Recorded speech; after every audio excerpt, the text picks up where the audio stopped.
Mirchi Sunday suspense, কান টান উত্তেজনা।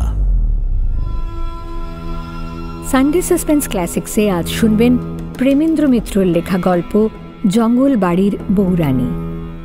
বাংলা সাহিত্যের রোমাঞ্চকর কিছু গল্প দিয়ে সাজানো আমাদের এই বিশেষ নিবেদন সানডে সাসপেন্স। আজ আপনার জন্য প্রেমেন্দ্র মিত্রের লেখা জঙ্গল বাড়ির বউরানী। প্রেমেন্দ্র মিত্র, তার জন্ম 1904 সালে বেনারসে। কলকাতার ঢাকা শহরে তার পড়াশুনো এবং সাহিত্য চর্চার শুরু। কালি কলম, রংমশাল, নবশক্তি, কবিতা এবং বঙ্গবাণী ইত্যাদি নানা পত্রিকার সম্পাদনার কাজ দীর্ঘকাল তিনি করেছেন। সাগর থেকে ফেরা কবিতা গ্রন্থের জন্য আকাদেমি পুরস্কারে সম্মানিত হন তিনি। কবিতার সঙ্গেই লিখেছেন বহু গল্প এবং উপন্যাস। 1924-এ প্রবাসী পত্রিকায় প্রকাশিত তার কেরানি আর গোপনচারিণী গল্প দুটোকে বাংলা ছোট গল্পের আধুনিক যুগের সূত্রপাত হিসেবে ধরা হয়। বড়দের পাশাপাশি ছোটদের জন্য তিনি লিখেছেন নানা গল্প এবং উপন্যাস। তার ঘনাদা চরিত্র বাংলা কিশোর সাহিত্যের একটি অমর সৃষ্টি। আজকের গল্পটা আমরা নিয়েছি ষষ্ঠীপদ চট্টোপাধ্যায় সম্পাদিত হাড় কাঁপানো ভূতের গল্প এই বইটি থেকে। প্রধান চরিত্রে লেখক এবং বউরানী। গল্প পাঠে দীপ, গল্পের সূত্রধার সোমক। শুরু হচ্ছে জঙ্গল বাড়ির বউরানী। অনেকদিন থেকেই স্বাদ অকুল বিশাল কোনো নদীর ওপর পানসি করে কয়েকটা দিন রাত্রি খেয়াল মতো স্রোতে ভাসিয়ে কাটিয়ে দেব। অনেকদিন থেকে মানে ছিন্নপত্র পড়া অবধি। সেই যে কয়েকটা ছেঁড়া আলগা ছবি ছেলেবেলায় চোখের উপর ভেসে উঠেছিল। চাঁদের আলোয় স্বপ্নের মতো বিছিয়ে থাকা বালুচর, মাঝরাতে অন্ধকার কাঁপিয়ে বুনো হাঁসের পাখার শব্দ, সে আর মন থেকে কোনো কিছুতেই মুছে যায়নি। সেসব মধুর নামগুলোও ভুলিনি। শিলাইদহ তো পৃথিবীর কোনো জায়গা বলেই মনে হয় না আমার এখনো। সে যেন কোনো রূপকথার ভৌগোলিক নাম। আমার ছিন্নপত্রের পদ্মায় তো রেলি ব্রাদার্সের পাটের স্টিমার যায় না। সে পদ্মা 7 সমুদ্র 13 নদীর একটি রূপও গলানো। তার জলে ঢেউ তুলে মধুকরের সপ্তডিঙাকে বড়জোর আমার মন ছেড়ে দিতে পারে দূর সিংহলে বাণিজ্যে যেতে। ছেলেবেলার সেই স্বাদ হঠাৎ এবার পূরণ হয়ে গেল। একেবারে পুরোপুরি পূরণ হয়ে গেল তা বলতে পারি না, কারণ নদীটা পদ্মা নয়, ধলেশ্বরী। তাতে কিন্তু এমন কিছুই এসে যায় না। সব নদী আশ্চর্য নদী। এপার থেকে ওপার ঝাপসা দেখলেই হলো, কুলে উঠলেই হলো হাওয়ায় দূরের নৌকোর পাল। আর রাতের অন্ধকারে চঞ্চল জলের স্রোতে ভেসে গেলেই হলো তারার ছায়া। বরং আসল পদ্মায় ঠিক শিলাইদহ নামটি ধরে খোঁজ করতে গেলেই খারাপ হতো। মনের ছবির সঙ্গে চোখের ছবির কেবল লাগতো কাটাকাটি, মারামারি। আমার স্বপ্ন যেত ভেঙে, আর স্মৃতিও জমত না মধুর করে। আর আমার ধলেশ্বরীরই বা অভাব কিসে? সেও ছোটখাটো রণরঙ্গিনী মূর্তি ধরে বর্ষায় প্লাবনে ভাঙন ধরায় লোকালয়ের কূলে। তার বুকে চর জাগে স্বপ্নের মতো। চখাচখির ডাকে তার দুকুল কেঁদে ওঠে অন্ধকার রাত্রে। মাঝারি সাইজের একটা পানসি ভাড়া করে নিলাম। মাঝি মাল্লা চাকর বাকর নিয়ে সব শুধু আমরা 6 জন মাত্র। এত লোকেরও বুঝি দরকার ছিল না। বিনা তাড়াহুড়োয় ধীরে সুস্থে যেমন খুশি ভেসে যাওয়াই ছিল আমাদের কাজ। বড় বড় গঞ্জে কি লোকালয়ে ভিড় করা ঘাটে নয়, শূন্য নির্জন তীরে তীরে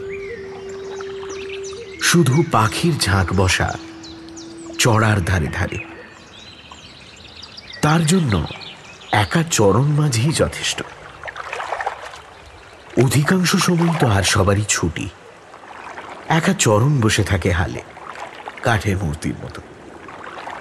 শুধু যখন মেঘনার মোহনায় গিয়ে পড়বার উপক্রম হল, তখন স্রোতের উজান ঠেলে যেতে দাঁড়ে হাত দিতে হলো অন্য মাঝিদের। ছিন্নপত্রের স্বপ্নের কুয়াশা মনের মধ্যে না থাকলে পানসির জীবন বেশ পানসে হয়ে উঠল। গরমিল তো কম নয়। ছিন্নপত্রের পদ্মায় কচুরিপানার কুৎসিত জঙ্গল দেখেছি বলে মনে পড়ে না। তাছাড়া রামসেবকের রান্না থেকে চরণ মাঝির চেহারা পর্যন্ত খুব ধরবার অনেক কিছুই ছিল, কিন্তু আমি ছিলাম ওসবের প্রায় ওপরে। প্রায় ওপরে এই জন্য বলছি যে চরণ মাঝির চেহারাটা সবসময় ঠিক স্বাভাবিকভাবে বরদাস্ত করতে পারতাম না। এক এক সময় নিজের অজান্তেই বুঝি শিউরে উঠেছি।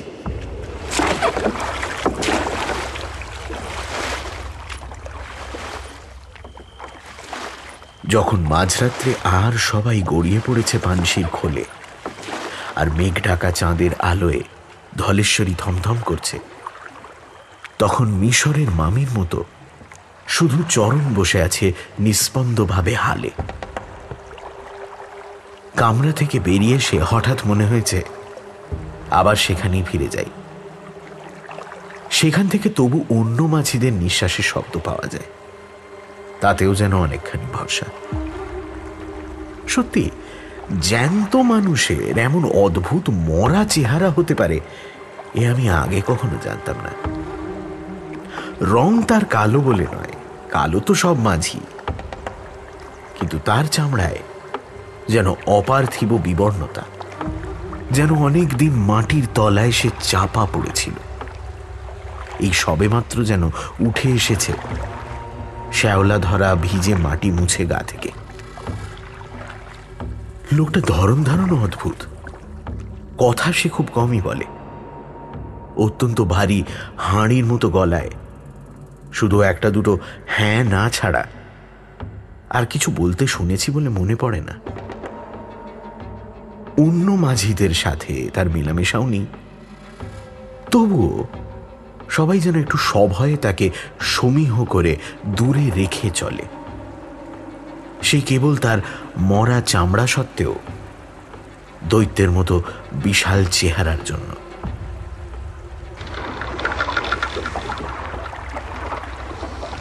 সেদিনও মেঘে ঢাকা ভাঙা চাঁদের মরা জ্যোৎস্নায় চারদিক ছমছম করছে। সন্ধে থেকেই মাঝিদের মধ্যে একটু ফিসফিস শুনছিলাম। রাত একটু হতেই তার কারণটা বোঝা গেল। একজন মাঝি সাহস করে এগিয়ে এসে কান মাথা চুলকে আমতা আমতা করে জানালে, বাবু, বলছিলাম যে যদি অনুমতি দেন আর কি, একটু যদি ছুটি নিই, গ্রামে ভালো যাত্রা এসেছে। যাত্রা কোথায় হচ্ছে? হেসে জিজ্ঞেস করে জানলাম, খানিক আগে যে গঞ্জ আমরা পেরিয়ে এসেছি সেইখানেই নাকি ভারী নামজাদা এক দল এসেছে। এমন যাত্রা শোনবার ভাগ্য নাকি এ তল্লাটে সহজে মিলবে না। আমার মুখের ভাবে ভরসা পেয়ে সে আমাকেও সঙ্গে যাবার প্রস্তাব করে ফেলে। এবার হেসে বললাম, না মাঝির পো, আমার অত শখ নেই, তবে তোমরা শুনে আসতে পারো ইচ্ছে হয়েছে যখন, কিন্তু গঞ্জের ঘাটে তো আমি থাকতে পারবো না। মাঝি তৎক্ষণাৎ খুশি হয়ে জানালো, আপনাকে কষ্ট দেবনি বাবু, এখান থেকে কতটুকু আর পথ, আমরা পাড় দিয়ে হেঁটে চলে যাব। যাত্রা ভাঙলেই ফিরে আসবো ভোরবেলায়। কিন্তু আপনার ভয় করবে না তো? তা যদি একটু করে, মন্দ কি? তা এখানে ভয়ের অবশ্য কিছু নাই। ঝড় জলেরও সময় নয়, নৌকা নোঙর বাঁধা থাকবে নিরাপদ জায়গায়, শান্তিতে থাকবেন। হঠাৎ কেন যে জিজ্ঞেস করলাম জানি না। চরণ মাঝি যাচ্ছে তো তোমাদের সঙ্গে? যাচ্ছে বই কি কর্তা, অবশ্যই যাচ্ছে। শুনে কেমন যেন আশ্চর্য বোধ করলাম বলেই একটু লজ্জিত হলাম।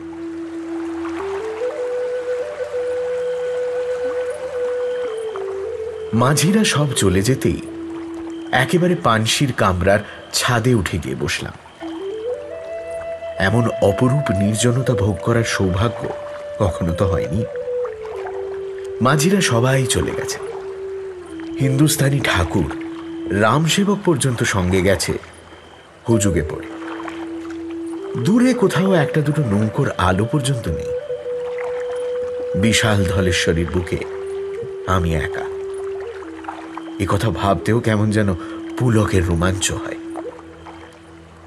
ঠিক পুলকের রোমাঞ্চ কিন্তু পরে সেটা রইল না। রাত্রির নির্জনতায় ধ্যান করতে করতে কখন বোধহয় একটু ঘুমিয়ে পড়েছিলাম। উঠে দেখি চারিদিকে দৃশ্য বেশ বদলে গেছে। ভাঙা চাঁদ পশ্চিমের দিগন্তে ঢলে পড়ে কেমন যেন ফ্যাকাশে হলদে হয়ে উঠেছে। সেই ফ্যাকাশে হলদে চাঁদের আলোয় কুলহীন ধলেশ্বরীর রুগ্ন মলিন চেহারাটা ভারী অস্বস্তিকর লাগল। একটা নাম না জানা পাখি দূর আকাশে কিরকম আর্তনাদের মতো ডাক ছেড়ে উড়ে গেল। শিউরে উঠলাম একটু। বুঝলাম এতক্ষণ এই খোলা জায়গায় শুয়ে ঘুমানো উচিত হয়নি। অনেকক্ষণ হিম খেয়ে শরীরটা কেমন যেন ম্যাজম্যাজে হয়ে উঠেছে, মনটাও সেই সঙ্গে। ওপর থেকে নামতে যাচ্ছি, হঠাৎ থমকে গেলাম। এদিকে এত বড় একটা বিশাল পুরো বাড়ি ছিল নাকি? বাড়ি না বলে তাকে প্রায় প্রাসাদই বলা উচিত। ফাটল ধরা বিশাল দেওয়ালগুলো হুমড়ি খেয়ে পড়েও এখনো যেন আকাশে আড়াল করে আছে। বুঝলাম এতক্ষণে জ্যোৎস্নার অস্পষ্ট আলোয় এই পোড়ো প্রাসাদ কুয়াশায় মিশেছিল। চাঁদ এখন তার পেছনে গিয়ে পড়তেই অন্ধকারে দৈত্যর মতো জেগে উঠেছে। এই পোড়ো প্রাসাদ সম্বন্ধে কাল মাঝিদের কাছে খোঁজ নিতে হবে ভেবে আবার নামতে গিয়েও থামতে হলো। পিছনে কি একটা ঝনঝন করে শব্দ হলো যেন। সত্যি বলছি, এবার ফিরে চেয়ে গায়ে একটু কাঁটা দিয়ে উঠল।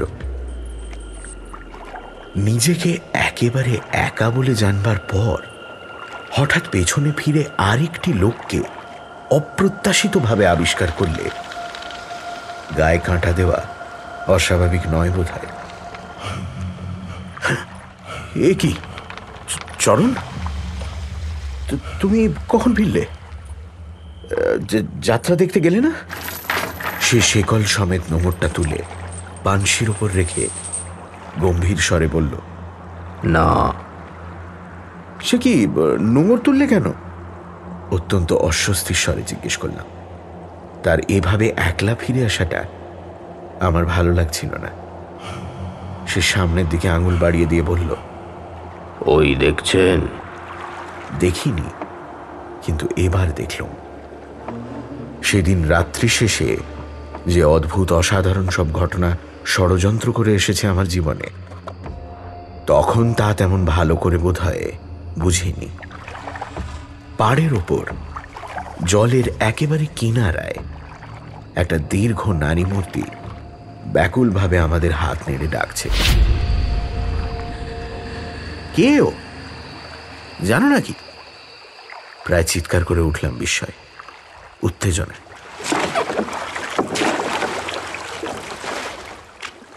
হাল ঘুরিয়ে নৌকো সেই পাড়ের কাছে ভেড়াতে চরণ শুধু নিঃশব্দে মাথা নাড়ল।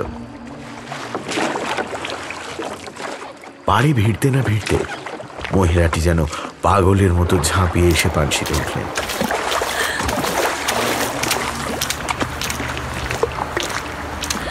আমার কাছে এসে তারপর ভীত ব্যাকুল স্বরে বললেন, আমায় বাঁচান, আমায় বাঁচান, দোহাই আপনার, আমায় বাঁচান। সেই অবস্থায় যতদূর সম্ভব স্থির হয়ে বললাম, আমার যথাসাধ্য চেষ্টা করব, কি ব্যাপার? আমার তো একটু জানা দরকার। আপনি আমার সঙ্গে কামরায় চলুন। আঁচল ঢাকা দিয়ে কি যেন একটা ভারী জিনিস তিনি বয়ে এনেছিলেন। কামরায় চৌকাঠের কাছে সেইটার ভারে একটু হোঁচট খেতে ভদ্রতা করে বললাম, ওটা বড্ড ভারী বোধ হয়, আমার হাতে দিতে পারেন? না। তিনি এ কথায় এমন আঁতকে উঠে পিছু হটে দাঁড়াবেন জানলে নিশ্চয়ই ও কথা বলতাম না। তাই একটু বিমূঢ়ভাবেই নিজের কামরায় ঢুকে লণ্ঠনটা আর একটু উজ্জ্বল করে দিলাম। নিজের ব্যবহারে তিনিও বোধহয় একটু লজ্জিত হয়েছিলেন। ঘরে ঢুকে আঁচলের আড়াল থেকে একটা অদ্ভুত আকারের বাক্স বের করে আমার সামনে রেখে দিলেন তিনি। আমায় মাফ করবেন, আপনাকে অবিশ্বাস করা উচিত হয়নি, কিন্তু ভয় ভয় এমনি হয়ে গেছি। মহিলাটিকে কামরার আলোয় এতক্ষণে ভালো করে দেখলাম। চেহারায় তার স্পষ্ট বড় ঘরের ছাপ, কিন্তু কথাবার্তা ধরন ধারণ যেমন তার অদ্ভুত, তেমনই তার পোশাক। যাই হোক, তখন সেসব নিয়ে মাথা ঘামাবার সময় নয়। কি আছে ওতে? তিনি কথা বললেন না, শুধু বাক্সের ভেতর কুণ্ডলি পাকানো এক রাস সাপের চোখ যেন জ্বলে উঠল। চমকে গেলাম। সাপ নয়, হিরে মুক্ত জড়োয়া গয়না। তেমন গয়না আমি কখনো দেখিনি। মহিলাটি মুঠো করে কয়েকটা গয়না বাক্স থেকে তুলে কামরার মেঝে ছড়িয়ে দিলেন। আমি নিজের অনিচ্ছাতেই একটু শিউরে সরে বসলাম। সেগুলো যেন জড়বস্তু নয়, ক্রূর সরীসৃপ। দরজায় খুট করে একটা শব্দ হতে মুখ তুলে দেখি চরণ। কখন সেখানে নিঃশব্দে ছায়ার মতো এসে দাঁড়িয়েছে। তার কোটরে ঢোকা চোখেও যেন সাপের মতো হিংস্র লোভের ঝিলিক।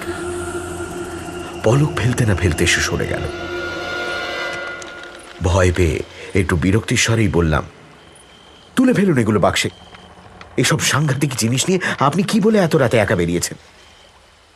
আমার দিকে অদ্ভুতভাবে তাকিয়ে গয়নাগুলো বাক্সে তুলতে তুলতে তিনি বললেন, বেরোবো না, ওরা যে এসব ছিনিয়ে নিতে চায়। ওরা? ওরা মানে কারা? আমার শ্বশুর বাড়ির লোকেরা। আমার স্বামী বিদেশে, ওদের এখন এই গয়নাগুলোর ওপর অসীম লোভ। ওরা সব করতে পারে এগুলোর জন্য, খুন করতে পারে, কিন্তু আমি দেব না, কিছুতেই দেব না। রাত্রির অন্ধকারে গা ঢাকা দিয়ে তাই আমি পালিয়ে এসেছি। কিন্তু আপনি যাবেন কোথায়? যাব বাপের বাড়ি। ওরা আমায় দিন রাত আগলে রাখে, যেতে দেয় না। দোহাই আপনার, 2 ক্রোশ মাত্র গেলে আমার বাপের বাড়ি, আমায় সেখানে পৌঁছে দিন। আচ্ছা আচ্ছা, আপনি ব্যস্ত হবেন না, আমি ব্যবস্থা করছি বলে আমি কামরা থেকে চরণকে আদেশ দেওয়ার জন্য বেরোলাম। কিন্তু আশ্চর্য, চরণ যেন আগে থাকতেই সব জানে। সে হালে বসে আছে, নৌকো চলছে।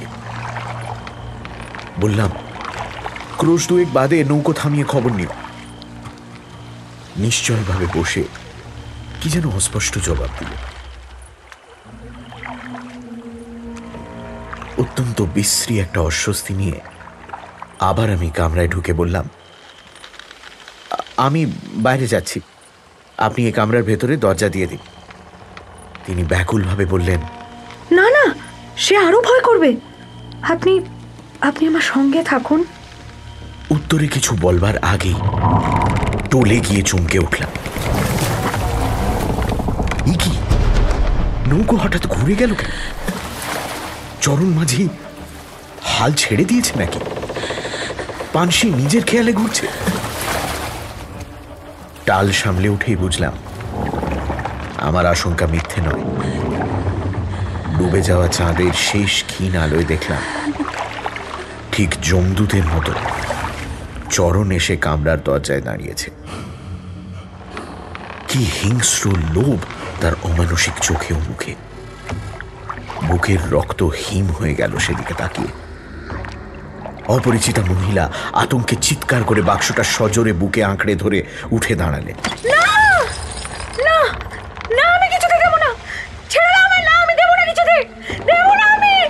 ছুটে বেরিয়ে এলেন বুঝে আমার কাছে সাহায্যের আশায়, কিন্তু বৃথা। আমি বাধা দিতে যেতেই সবল হাতের একটা ঘুষিতে মাথা ঘুরে সজোরে পড়ে গেলাম কাঠের মেঝের উপর। মাথায় চোট খেয়ে তখন আমার কিরকম একটা আচ্ছন্ন অভিভূত অবস্থা। চোখের সামনে যা ঘটছে তা দেখতে পেলেও আমার যেন উঠে দাঁড়াবার ক্ষমতা নেই। গলার স্বর পর্যন্ত রুদ্ধ হয়ে গেছে।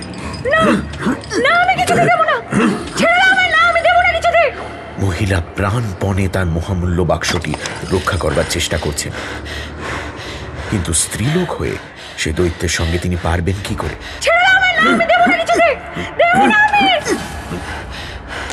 ধীরে ধীরে বাক্সটা কায়দা করে নিয়ে চরণ তাকে নৌকোর ধারে ঠেলে নিয়ে যাচ্ছে। তিনি টলছেন একেবারে জলের কিনারায়।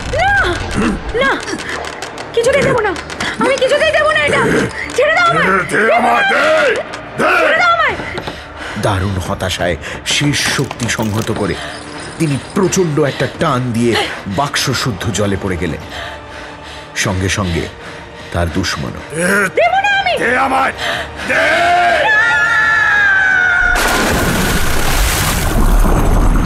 এতক্ষণে একসঙ্গে গলার স্বর আর দেহের সাড়া পেয়ে আমি চিৎকার করে ছুটে গেলাম পানশির ধারে। আরে আরে কেউ আছে? মহামূল্য বোঝায় ভারী সেই বাক্সের টানে দুজনেই তলিয়ে যাচ্ছে নদীর অতলে, তবু কেউ ছাড়বে না তার দখল।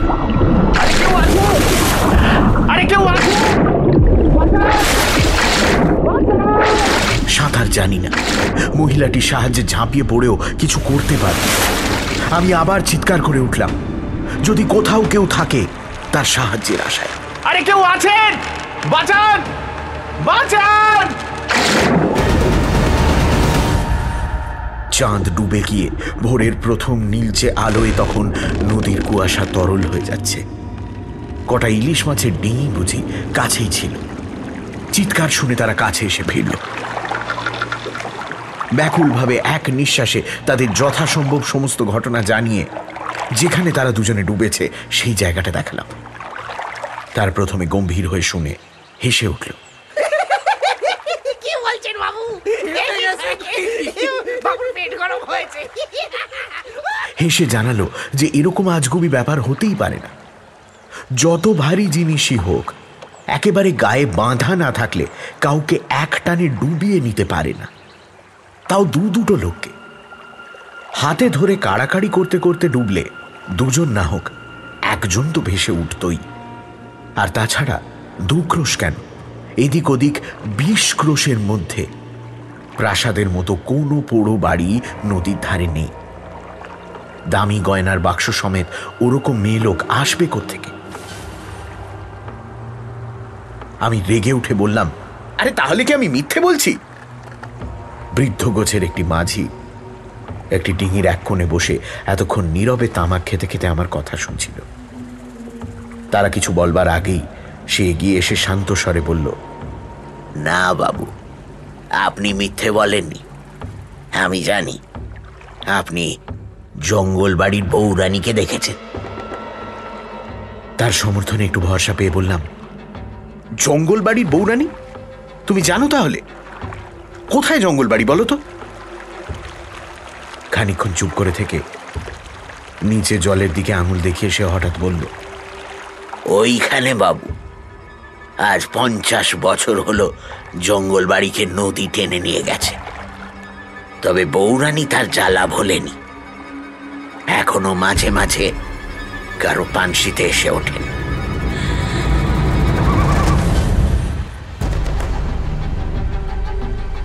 জেলেরাই তারপর আমার পানশি পৌঁছে দেয়।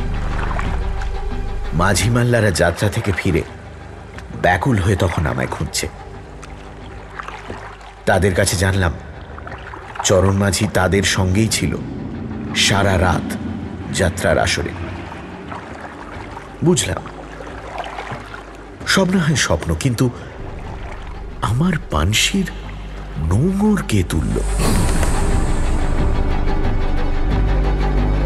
পানসির ভাড়া চুকিয়ে পরের দিনই কলকাতা ফিরছি। কাজ নেই আমার পানসি বিহারে, আমি ছিন্নপত্রই পড়ব। সানডে সাসপেন্স ক্লাসিক্সে আজ শুনলেন প্রেমেন্দ্র মিত্রর লেখা গল্প জঙ্গল বাড়ির বউরানী। গল্প পাঠে দীপ, সোমক, শ্রী। ধ্বনি পরিকল্পনা, আবু সঙ্গীত দেবার্য ব্যানার্জি। প্রচার অলঙ্করণ জয়েন্ট দ্য ডটস। পর্ব পরিচালনায় অনির্বাণ ও অভিষেক। সমগ্র পরিকল্পনা পরিচালনায় ইন্দ্রাণী।